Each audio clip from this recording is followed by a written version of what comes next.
Hello everyone, this is Monisha और आप देख रहे हैं सेल्फ लर्निंग। आज हमारा टॉपिक है प्याजे की कॉग्निटिव डेवलपमेंट के स्टेजेस। ये टॉपिक उन सभी स्टूडेंट्स के लिए बहुत इंपॉर्टेंट है जो सीटेट या फिर नेट की तैयारी कर रहे हैं एजुकेशन से, साथ ही साथ में बीएड या एमएड कर रहे हैं या फिर किसी भी तरह के एजुकेशन से रिलेटेड एग्ज़ाम की तैयारी कर रहे हैं। चलिए स्टार्ट करते हैं आज का वीडियो। अगर वीडियो पसंद आता है तो प्लीज़ लाइक कीजिएगा, शेयर कीजिएगा और चैनल को सब्सक्राइब कीजिएगा। प्याजे की कॉग्निटिव डेवलपमेंट की स्टेजेस इम्पॉर्टेंट इसलिए है क्योंकि सीटेट के सिलेबस में भी ये है, टेट एग्ज़ाम के सिलेबस में भी है, नेट के जो एजुकेशन सब्जेक्ट से तैयारी कर रहे हैं उनके थर्ड यूनिट की बहुत ही इम्पॉर्टेंट एक टॉपिक के अंदर ये आता है प्याजे की कॉग्निटिव डेवलपमेंट की स्टेजेस। चलिए स्टार्ट करते हैं। तो प्याजे ने अपने ही बच्चों पर एक्सपेरिमेंट्स किए थे, उनकी जो थ्योरी है वो अपने ही बच्चों पर है। उन्होंने किसी भी बच्चे के कॉग्निटिव डेवलपमेंट के लिए 4 स्टेजेस बताई हैं, जिसमें कि जन्म से 2 वर्ष की अवस्था को कहा गया है सेंसरी मोटर स्टेज, 2 से 7 वर्ष की अवस्था को कहा गया है प्री ऑपरेशनल स्टेज और 7 से 11 वर्ष की अवस्था को कहा है कॉन्क्रीट ऑपरेशनल स्टेज और उसके बाद 11 वर्ष से लेकर एडल्टहुड तक की स्टेजेस हैं जो स्टेज है जो उसको कहा गया है फॉर्मल ऑपरेशनल स्टेज। अब ये क्या है इनको हम डिटेल में देखेंगे। उसके पहले हम जान लेते हैं जीन प्याजे के बारे में। पहले भी मैंने आपको अच्छे से समझाया था जीन प्याजे के बारे में। तो ये एक स्विस बायोलॉजिस्ट थे, फिलोसोफर और साइकोलॉजिस्ट भी थे। ठीक है, बीइंग अ बायोलॉजिस्ट ये जानते थे importance of environment. Being a philosopher ये बहुत अच्छे से जानते थे या फिर उनका बहुत अच्छा इंटरेस्ट था एपिस्टेमोलॉजी में। इसके साथ में इनको कहा जाता है फादर ऑफ चाइल्ड साइकोलॉजी। इसके बाद में बहुत इंपॉर्टेंट इन्होंने एक स्टेटमेंट दिया था कि चिल्ड्रंस आर लिटिल साइंटिस्ट। उन्होंने बच्चों को नन्हे वैज्ञानिक कहा था। इसके अलावा इनका नाम रेडिकल कंस्ट्रक्टिविस्ट के रूप में भी लिया जाता है। तो इम्पॉर्टेंट हैं जीन प्याजे। जो लोग एजुकेशन से रिलेटेड किसी भी एग्ज़ाम की तैयारी कर रहे हैं तो जीन प्याजे की थ्योरी उनके लिए बहुत इंपॉर्टेंट होती है। भर भर के क्वेश्चंस आते हैं इससे, तो आप बहुत अच्छे से उसको पढ़िएगा। चलिए स्टार्ट करते हैं। तो संवेगी गामक अवस्था यानी सेंसरी मोटर स्टेज 0 से 2 वर्ष की अवस्था है जो इनकी पहली स्टेज है। ठीक है, प्री ऑपरेशनल इसको हिंदी में कहते हैं पूर्व संक्रियात्मक अवस्था। कॉन्क्रीट ऑपरेशनल स्टेज जिसको कहा जाता है मूर्त संक्रियात्मक अवस्था। फॉर्मल ऑपरेशनल स्टेज जिसको कहा जाता है औपचारिक संक्रियात्मक अवस्था। तो फर्स्ट स्टेज जो है जिसमें बच्चा 0 से 2 वर्ष की अवस्था का होता है, यानी कि बच्चे के जन्म से लेकर 2 वर्ष तक जो जिस भी तरह से उसका डेवलपमेंट होता है वो इस अवस्था के अंतर्गत प्याजे ने बताया है। तो आपने अगर अपने आसपास अपने घर में या फिर आपने किसी के भी छोटे से बच्चे को देखा हो जिसका जन्म हुआ हो या 2 वर्ष तक का बच्चा हो, उसको ऑब्जर्व किया हो, तो आपने एक चीज़ नोटिस की होगी कि वो कुछ भी करता है तो अपने सेंसेस से करता है। अगर आप उसको कुछ भी हाथ में दोगे, कोई खिलौना हाथ में दोगे तो वो सबसे पहले मुंह में रखेगा, क्योंकि उसका जो कुछ भी सीखना समझना होता है वो सेंसेस के अकॉर्डिंग ही होता है। इस अवस्था में बच्चा किसी भी वस्तु को देखकर सुनकर ज्ञान प्राप्त करता है। बच्चा वस्तु को देखता है, देखकर सुनकर ही उस वस्तु को महसूस करने की कोशिश करता है। अगर बच्चे के सामने कोई पलकें झपकाए तो बिना सोचे समझे वह भी पलकें झपकाने लगता है, यानी उसका अनुकरण करता है। ठीक है, तो इस तरह का छोटा बच्चा जिस तरह से होता है 2 वर्ष तक का, उसके अंदर ये सारी एक्टिविटी होती हैं। वो अपने सामने जो कुछ भी होता है उसको अनुकरण करता है, उसकी नकल करता है। ठीक है, the infant known the world through their movements and sensation. ठीक है, वो अपने वर्ल्ड को जो आसपास उसके रहता है उसको जानता ही उसके अपने मूवमेंट और सेंसेशन के अकॉर्डिंग ही समझने की कोशिश करता है। Children learn about the world through basic action such as sucking, grasping, looking and listening. Object permanence out of sight and out of mind. Object permanence क्या होता है? जब तक बच्चा मतलब पैदा हुआ होता है, उससे 11 महीने तक का, 9 महीने से 11 महीने तक का रहता है, तब तक बच्चे के सामने अगर कुछ वस्तु आती है तो उसको देखता है, उसको देखकर खुश होता है। लेकिन अगर हम उसे अलग कर देते हैं उस वस्तु को तो उसके सामने वो वस्तु वो सोचता है कि वो गई, वो सामने से उसके हट गई है। लेकिन जब 11 वर्ष से लेकर 2 वर्ष 11 महीने से लेकर 2 वर्ष तक की अवस्था जो रहती है उसमें वो वस्तु के ऑब्जेक्ट वस्तु स्थायित्व को समझने लगता है, और जो वस्तु आपने उससे लेकर अलग कर दी है उसकी आंखों के सामने से, वो उसको भूलता नहीं है, उसके पीछे जाने या उसको मांगने के लिए रोता है, मचलता है ना। तो ये ऑब्जेक्ट परमानेंस की अवस्था पहले नहीं होती है लेकिन धीरे धीरे डेवलप होती है। पहले कैसी होती है? Out of sight and out of mind. ठीक है, तो सेंसरी मोटर स्टेज की जो मेन पॉइंट्स है वो देखा जाए तो क्या होगा? Sense are teacher, senses are teacher. उसकी जो सेंसेस होते हैं जैसे सुनने के, देखने के, टच करने के, वही उसके क्या होते हैं, टीचर्स होते हैं। रिफ्लेक्स एक्शन, जैसा भी आप उसके सामने करते हैं उसी तरीके से वो बार बार करता है। इमिटेटिव बिहेवियर, आपके सामने आपकी नकल करने की कोशिश करता है। ठीक है, तो ये है जो कि बच्चे के अंदर ये अवस्थाओं में नज़र आता है। ठीक है, तो ये अवस्था आपको समझ में आई होगी कि सेंसरी मोटर स्टेज कैसी होती है। बच्चे के सामने गोल के ऊपर गोल डायरेक्टिव स्टेज हो जाती है। इसमें बच्चा अगर कोई वस्तु आपने उसके सामने रखी है, उससे कहा देखो, लो, इसको सामने आओ, तो वो दौड़कर उस तक पहुंचने, क्रोल करके उस तक पहुंचने की कोशिश करता है। तो ये अवस्था होती है सेंसरी मोटर यानी कि संवेगी गामक अवस्था। सेंसरी का मतलब सेंसेस से, मोटर का मतलब गत्यात्मक अवस्था है ना। तो संवेग उसके ही उसको सिखाते हैं। सेकेंड आती है जो बहुत महत्वपूर्ण है, सेकेंड स्टेज, जिसको कहा जाता है प्री ऑपरेशनल स्टेज। हिंदी में कहते हैं इसको पूर्व संक्रियात्मक अवस्था। 2 से 7 वर्ष की अवस्था होती है। जीन पियाजे ने इसको 2 भागों में डिवाइड किया है, 2 से 4 वर्ष और 4 से 7 वर्ष। ठीक है, अब 2 से 4 वर्ष की अवस्था में क्या होता है, बच्चे में अतार्किक चिंतन होता है। अतार्किक का मतलब होता है, अतार्किक चिंतन का मतलब इलॉजिकल थिंकिंग। ठीक है, जो तर्क करने योग्य चीज़ें नहीं होती हैं उसके बारे में बच्चा डिस्कशन करता है, प्रश्न ज़्यादा पूछता है। अगर उसने चंद्रमा को देखा, वो गोल दिखाई दिया, तो उसको वो अगर उसके सामने उसी के बाद कोई गेंद दी गई जो कि वाइट कलर की है, तो वो सोचेगा कि ये भी चांद है, चांद जैसे गोल होता है, ये भी इसको हम चांद कहेंगे। मतलब उसकी थिंकिंग तो होती है, बट वो थिंकिंग कैसी होती है, इलॉजिकल होती है। ठीक है, अगर कोई सफ़ेद कुत्ते को देखता है वो तो कुत्ते को देखेगा, और लेकिन अगर उसी समय उसके ब्लैक आ गया तो वो समझ नहीं पाता है कि दोनों ही डॉग हैं, लेकिन एक वाइट है और एक ब्लैक है, वो दूसरा ही जानवर उसको समझेगा।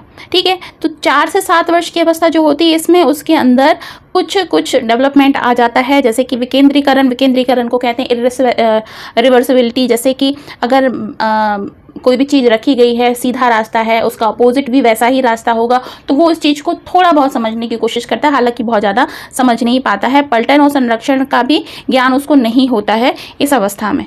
ठीक है, अब पलटन का मतलब क्या होता है, जैसे अगर कहा जाए कि ए बी की बहन है तो बी ए का भाई होगा, तो वो ये बात समझ नहीं पाता है ना। वो ये बात क्लियर नहीं कर पाता है कि अगर मैं इसका भाई हूँ तो वो मेरी बहन है। इस तरीके की जो थिंकिंग है उसके अंदर नहीं आ पाती है ना। अगर और इरिवर्सिबिलिटी को हम इस तरह से समझ सकते हैं, पियाजे का बहुत अच्छा एक्सपेरिमेंट भी है। अगर बच्चे को 2 ग्लास दिए जाते हैं जिसमें से एक पतला है और एक चौड़ा है, दोनों में समान लिक्विड को भरा जाता है, लेकिन बच्चा जो लंबा वाला ग्लास होगा ना उसको उठाएगा, क्योंकि उसको लगेगा कि इसमें ज़्यादा लिक्विड है। ठीक है, उसको अगर पूछा जाए छोटे में है तो कहेगा नहीं वो छोटा है, वो नहीं लेगा, पतले वाले और लंबे वाले को लेगा, क्योंकि उसके अंदर उसको लगेगा कि ये ज़्यादा बड़ा हुआ है। अगर उसे आप एक नोट देते हैं जो 100 का नोट है, उसके बदले में उसको 10 सिक्के देते हैं तो 10 सिक्के लेगा, वो एक नोट नहीं लेगा। उसके अंदर इतना लॉजिक नहीं होता है। ठीक है, और संरक्षण, जैसे कि बच्चा सभी बातों को अपने दिमाग में एकत्रित नहीं कर पाता है, कंजर्वेशन की स्टेज उसके अंदर नहीं हो पाती। हर चीज़ को वो रियल और लिविंग थिंग मानता है। जैसे चोट लग जाती है अगर उसको ज़मीन पर गिरकर, तो अगर उससे कहा जाए कि मैंने ज़मीन को मार दिया है तो उसको वो खुश हो जाता है, क्योंकि उसको लगता है कि हाँ, जैसे मुझे चोट लगी वैसे ही उससे भी ज़मीन को भी मार दिया है तो उसे भी चोट लगी होगी। तो इस तरीके की थिंकिंग उसके माइंड में रहती है। ठीक है, तो ये है प्री ऑपरेशनल अवस्था। उसके अंदर दिमाग में लॉजिक थिंकिंग तो होती है लेकिन इलॉजिकल होती है, क्वेश्चन से बहुत ज़्यादा पूछता है इस समय बच्चा। ठीक है, तो इसकी मेन जो अगर हम कुछ पॉइंट्स निकालें तो वो क्या हो जाते हैं, childrens being thinking symbolically and learn to use word and pictures to represent the object. Children at this stage tend to be egocentric and struggle to see things from the perspective of others. ठीक है, next है while they are getting better with language and thinking, they still tend to think about thing is very concrete them. इकोसेंट्रिज्म होता है, animism होता है, इसी को toy as भी कहते हैं। क्वेश्चन पूछा जाता है टॉय एज किसको कहा जाता है, तो आप बताएंगे प्री ऑपरेशनल स्टेज को ही टॉय एज भी कहा जाता है।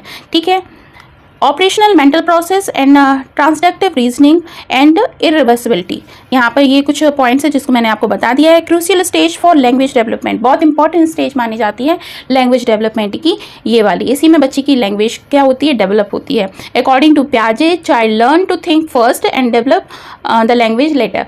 यहाँ पर प्याजे का कहना ये है कि पहले बच्चा सोचना शुरू करता है, उसके बाद उसकी धीरे धीरे लैंग्वेज स्टार्ट होती है डेवलप होना, ठीक है।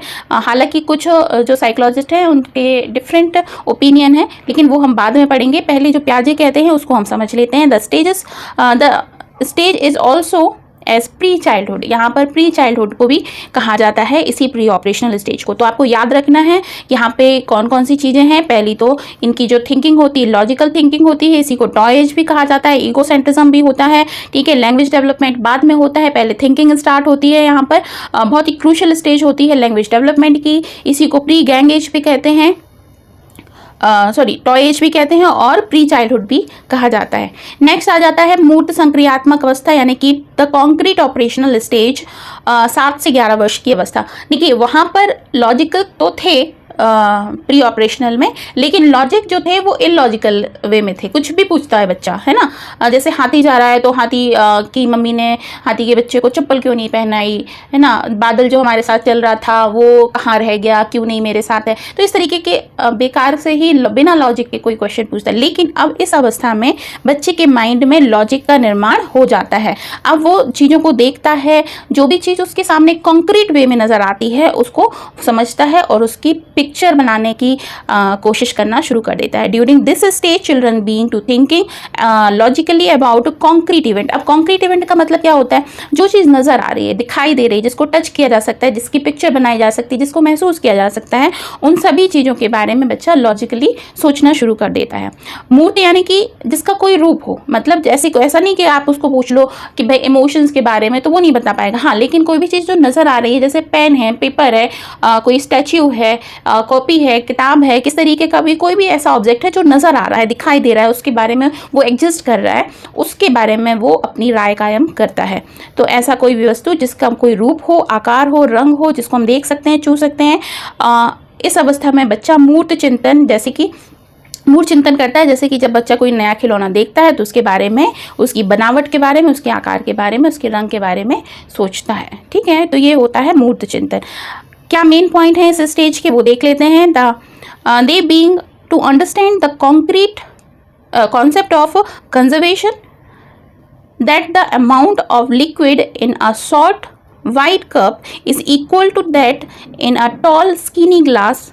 जैसे कि मैंने अभी आपको प्री ऑपरेशनल स्टेज में बताया था कि एक छोटा ग्लास है और एक लंबा ग्लास है, लेकिन वो पतला ग्लास है, दोनों में जो लिक्विड होगा वो समान है। अब बच्चे को समझ में आ जाता है। पहले जो वो कहता था ना कि नहीं मुझे तो पतले लंबे ग्लास का ही पानी चाहिए क्योंकि उसमें ज़्यादा पानी है, लेकिन अब वो बच्चे को समझ में आने लगा है कि दोनों में ही समान वाटर है या जो भी लिक्विड है वो एक जैसा ही है, ठीक है। अब उसको ये समझ में आने लगा, यानी कि उसकी लॉजिकल थिंकिंग जो है वो डेवलप हो गई है। The thinking become more logical, organize but still very concrete, ठीक है। अब जब कुछ सारी चीज़ें उसको लॉजिकली ऑर्गेनाइज वे में समझ में आने, लेकिन अगर जो कॉन्क्रीट है, सब जो मतलब एग्जिस्ट कर रही है, नज़र आ रही है, उसके बारे में ही सोचता है। जो कॉन्क्रीट नहीं है वो नहीं सोच पाता है वो, ठीक है। अब यहाँ पे रिवर्सिबिलिटी डेवलप हो जाती है अब बच्चे के अंदर। अब वो बच्चा समझने लगता है कि अगर A is greater than B and B is greater than C, तो A और C में क्या रिलेशन होगा वो समझ जाएगा, ठीक है। अब उसके अंदर ये सारी अवस्थाएँ जो हैं, ये सारा जो दिमाग है वो डेवलप हो जाएगा। ट्रांसबिलिटी डेवलप हो जाती है, क्लासिफिकेशन आ जाता है बच्चे के अंदर, दो चीज़ों को डिफ़र करना आ जाता है। Child understand that quality area और volume does not change with the change in form of the shape and size. अगर बच्चे के अंदर एक कोई चीज़ है जो सर्कल फॉर्म में रखी गई है और साथ ही में दूसरा स्क्वायर फॉर्म में रखी गई है, तो उनके वॉल्यूम में क्या डिफरेंस होगा, कितना डिफरेंस होगा, इस चीज़ को बच्चा समझने लग जाता है। इसी स्टेज को कहा जाता है प्री गैंग एज, ठीक है। इस स्टेज को कहा जाता है प्री गैंग एज। अब तो याद रखने वाली बात यहाँ है कि रिवर्सिबिलिटी डेवलप हो जाती है, प्री गैंग एज कहा जाता है, लॉजिकल थिंकिंग स्टार्ट हो जाती है, ऑर्गेनाइज वे में बच्चा सोचना शुरू कर जाता है, मैथमेटिकल कॉन्सेप्ट समझना शुरू कर देता है, लॉजिक्स डेवलप हो जाते हैं। तो ये है आपके थर्ड स्टेज इनकी, जिसको हम कहा जाता है मूर्त संक्रियात्मक अवस्था। अब आ जाती है फॉर्मल ऑपरेशनल स्टेज, जो कि 4th स्टेज है। इसी को कहा जाता है औपचारिक संक्रियात्मक। तो इसमें बच्चा क्या करता है, ये 12 साल यानी कि बच्चा टीन एज में आ गया, एडोलेसेंस एज में बच्चे का प्रवेश हो जाता है। At this stage, the adolescent or young adult being to think abstractly and reason about hypothetical problem. यहाँ पे बच्चा बड़ा हो जाता है और हाइपोथेटिकल प्रॉब्लम को भी समझना शुरू कर देता है। अब जैसे मूर्त और अमूर्त में क्या डिफरेंस होता है, एक चीज़ जो हमें नज़र आ रही है, जैसे मैंने आपसे पूछा ये सर्कल है, इस सर्कल का आप मुझे एरिया निकाल कर बताओ, ठीक है। लेकिन अगर मैंने आपसे सिर्फ क्वेश्चन पूछा, इस सर्कल का फिगर नहीं बनाया, उसके बाद भी आपसे कहा जाए इसका एरिया वॉल्यूम कितना होगा बताओ निकाल के, तो इस अवस्था में बच्चा मन में कैलकुलेशन करना स्टार्ट कर देता है और इसके बारे में सोचना और इसके मैथमेटिकल कैलकुलेशन के बारे में सोचना शुरू कर देता है। अमूर्त है मतलब जिसका कोई शेप दिखाई नहीं दे रहा है, सिर्फ सोच कर उसको उसके बारे में अनुमान लगाना है, तो उसके बारे में भी सोचना शुरू कर देता है। अब इस अमूर्त चिंतन संक्रियात्मक अवस्था भी कहा जाता है। इसमें बच्चा मूर्त चिंतन के साथ साथ में अमूर्त चिंतन भी करने लगता है। अमूर्त का मतलब होता है प्रेम, सहानुभूति, न्याय और स्वतंत्रता, जिसको महसूस किया जाता है, ठीक है। वहाँ पे फीलिंग्स नहीं समझता था बच्चा, लेकिन अभी यहाँ पर उसको फीलिंग्स भी समझ में आती हैं। मेन पॉइंट देखें तो क्या है इसके, द एब्स्ट्रैक्ट थॉट्स इमर्ज। यहाँ पर एब्स्ट्रैक्ट थिंकिंग स्टार्ट हो जाती है बच्चे की। टीन एज में बच्चा आ जाता है, तो teen being to think adult about moral, ठीक है। यहाँ पर moral, philosophical, ethical, social, political issues के बारे में बच्चा शुरू कर देता है बताना, सोचना, समझना, उस अपनी राय देना। Required to theoretical and abstract think reasoning, यहाँ पर थ्योरेटिकल रीजनिंग, एब्स्ट्रैक्ट रीजनिंग के बारे में बच्चा जानता है। Being a use of deductive logic reasoning from a general principle to specific information, यहाँ पर ये बच्चा लॉजिक्स के बारे में, डिडक्टिव रीजनिंग के बारे में भी बताता है, इंडक्टिव रीजनिंग के बारे में बताता है, जनरल प्रिंसिपल के स्पेसिफिक इन्फॉर्मेशन को भी बताता है, ठीक है। तो बच्चे के अंदर इसको यदि हम क्लासीफाई करें तो एडोलेसेंस टू एडल्टहुड तक की स्टेज होती है। In this stage child develop abstract thinking, इसी को गैंग एज कहा जाता है। प्री ऑपरेशनल जो थी हमारी इसके बाद पहले जो थी कौन सी 3rd स्टेज जो हमारी थी, उसको हमने क्या कहा था, प्री गैंगेज, और ये 4th स्टेज को कहा गया गैंगेज। यहाँ पे डिडक्टिव रीजनिंग स्टार्ट होती है। एडोलेसेंस इगोसेंट्रिज्म तो होता ही है। हाइपोथेटिक जो रीजनिंग होती है, डिडक्टिव रीजनिंग, वो भी हो जाती है, और डाइवर्जेंट, कन्वर्जेंट और क्रिएटिव थिंकिंग भी स्टार्ट हो जाती है। तो इस हिसाब से बच्चा हर तरह से कॉग्निटिव फॉर्म में देखा जाए तो डेवलप हो जाता है उसका माइंड, है ना। सोचने समझने की पूरी शक्ति उसके अंदर आ जाती है। तो एजुकेशनल इम्प्लीकेशन अगर देखे जाएं तो क्या है, देखिए जो पियाजे की कॉग्निटिव डेवलपमेंट की जो थ्योरी है, अगर आप बीएड कर रहे हैं तो आपको लास्ट में कंक्लूड करना होगा और लिखना पड़ेगा कि इसके एजुकेशनल इम्प्लीकेशन क्या है। तो एजुकेशनल इम्प्लीकेशन देखे जाएं तो यहाँ पर पियाजे ने बहुत अच्छे से बताया है कि बच्चे की मानसिक जो अवस्था होती है 0 से लेकर एडल्टहुड तक, वो किस स्टेज में किस तरह से वो सोचता है, किस तरह से समझता है। तो जो करिकुलम होना चाहिए वैसा ही होना चाहिए। रेडिकल थिंकिंग, रेडिकल कंस्ट्रक्टिविस्ट बताया गया है इन्होंने बच्चों को, और कहा है कि बच्चे अपने जो सोच है, अपने संज्ञान है, अपने कॉग्निट का अपने आप ही निर्माण करते हैं। बच्चा सोचते हैं, समझते हैं, उसके बाद उसकी लॉजिक्स निकालते हैं। तो उनको स्पून फीडिंग नहीं करानी चाहिए। उनको ऐसा नहीं है कि आप अपने हिसाब से जो कुछ भी आपके एक्सपेरिमेंट्स हैं या आपकी थिंकिंग है आप उनके ऊपर थोप दें, ऐसा नहीं करें। आप सिर्फ क्या करें, उनको फैसिलिटेट करें, है ना। ऐसे करें कि बच्चे के सामने माहौल क्रिएट हो कि वो अपने आप ही अपनी थिंकिंग को डेवलप करने की कोशिश करें, ठीक है।